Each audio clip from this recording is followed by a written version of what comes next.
Vamos voltar agora, Yuri Pita, para os Estados Unidos para falar com a Priscila Yazbek com mais detalhes sobre essa repercussão em solo americano dessa ofensiva, dessa escalada entre Israel e Irã. Priscila, boa tarde novamente.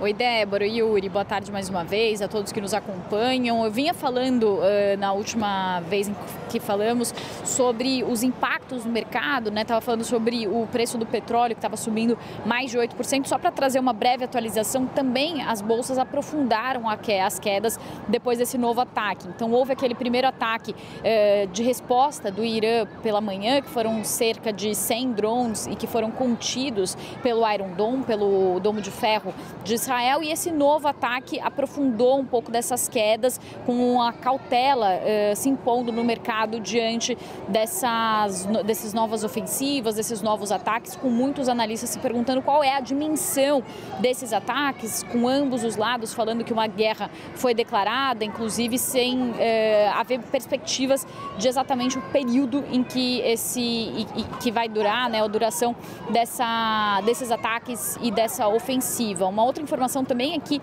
o Irã é produtor de cerca de 3% do mercado global de petróleo, então é por isso também que há uma pressão sobre o preço dos barris, pode haver uma redução da oferta por parte do Irã, então isso também gera um certo temor e uma apreensão. Agora, falando sobre os Estados Unidos e a resposta dos Estados Unidos até o momento, o que se tinha ao longo dessa semana é que, inclusive, Donald Trump já vinha se preparando para esse ataque. Ontem mesmo ele tinha falado que Israel poderia fazer um ataque contra instalações nucleares iranianas, e nessa semana também, importante a gente ressaltar, os Estados Unidos chegaram a retirar diplomatas do Iraque, vizinho do Irã, justamente já prevendo algum tipo de movimentação nesse sentido. Como eu dizia anteriormente, Donald Trump disse que sabia desses ataques, que foi informado por Israel sobre esses ataques. Benjamin Netanyahu, o primeiro-ministro israelense, também disse que informou os Estados Unidos sobre esse ataque, mas Donald Trump, de forma alguma, diz que participou dos ataques. Apenas diz que apoia a decisão de Israel de ter feito esses ataques, porque o Irã não foi à mesa de negociações para fazer um acordo nuclear com os Estados Unidos. Mas, de qualquer forma, o Irã entende e autoridades iranianas disseram que seria impensável que os Estados Unidos não soubessem que um ataque como esses aconteceria e que deve haver retaliações também aos Estados Unidos. Inclusive, o Irã já tinha dito que poderia retaliar alvos americanos no Oriente Médio. Foi justamente isso que levou as autoridades americanas a retirar os seus diplomatas de alguns postos no Oriente Médio, postos que poderiam ser vulneráveis a esses ataques. E aí, Donald Trump vem reiterando que os Estados Unidos estão dispostos a dar uma segunda chance para o Irã. Foram essas as palavras usadas pelo presidente Donald Trump. Ele foi, inclusive, questionado se esses ataques feitos pelas forças israelenses ao Irã não prejudicaria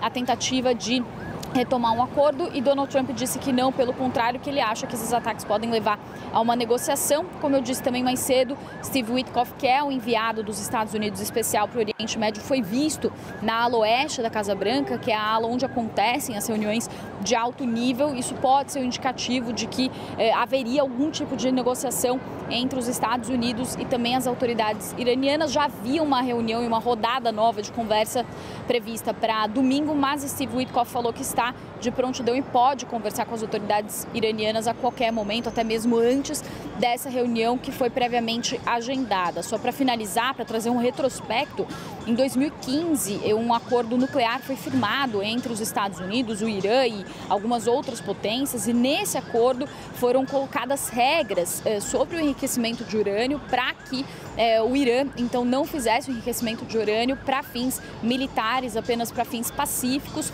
Mas em 2018, Donald Trump se retirou desse acordo, alegando que o Irã não estava respeitando as regras desse acordo. E depois de até um esforço também durante o governo Biden para que esse acordo fosse retomado sem sucesso, Donald Trump prometeu, entre as suas principais promessas de política externa, que ele faria e retomaria esse acordo nuclear com o Irã, cumprindo a sua estratégia de America First, de não envolver mais os Estados Unidos tanto em conflitos externos, para tentar reduzir as tensões também no Oriente Médio. Mas Donald Trump não vinha obtendo sucesso nessas negociações. Vinha, inclusive, falando que tentava demover Benjamin Netanyahu de fazer esse ataque às instalações nucleares do Irã, mas depois desses ataques, agora o discurso então do presidente Donald Trump é que que os Estados Unidos apoiam a decisão de Israel, justamente porque o Irã não foi à mesa de negociações. A gente segue, claro, acompanhando cada detalhe aqui das autoridades americanas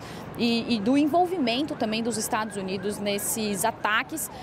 Também uma última informação que eu falei anteriormente, reforço, os Estados Unidos já posicionaram navios, inclusive destroyers no Oriente Médio ali para fazer uma proteção, também ajudar Israel na proteção dessas retaliações do Irã. Podem enviar também caças para ajudar a proteger Israel desses ataques iranianos, assim como os Estados Unidos atuaram também nos ataques retaliatórios do Irã em outubro do ano passado, depois que Israel, numa operação, matou um alto oficial iraniano. Então, os Estados Unidos reforçam, uma autoridade do Departamento de Defesa reforça que os Estados Unidos não estão movendo esses navios e também esse aparato militar para fazer qualquer tipo de ataque ao Irã, mas sim para proteger, ajudar Israel a se proteger desses ataques e dessa resposta iraniana. Volto com vocês.